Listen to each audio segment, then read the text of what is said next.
আসলে এসএম এর যে আদৌ কোনোদিন কোনো এফসি হবে এটা এসএম কখনোই ভাবেনি, কাজে it's a very embarrassing thing for me, but at the same time আমার অসম্ভব ভালো লাগছে এবং I am grateful to all of you guys and girls যারা এটা করলে, মানে এসএম একটা 1 বছর হতে চললো, তো ফিল ভেরি অনার্ড যে তোমরা এতটা ভালোবাসা দিয়েছো, আমার এতটা সম্মান দিয়েছো।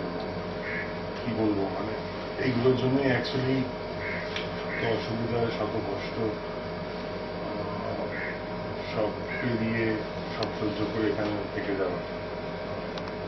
তোমাদের ভালোবাসা, তোমাদের সম্মান, সেই জায়গাটা খুব খুব মোটিভেট করে আমার, খুব inspire to continue doing what I am doing, মানে ওই না থেমে চলতে থাকা।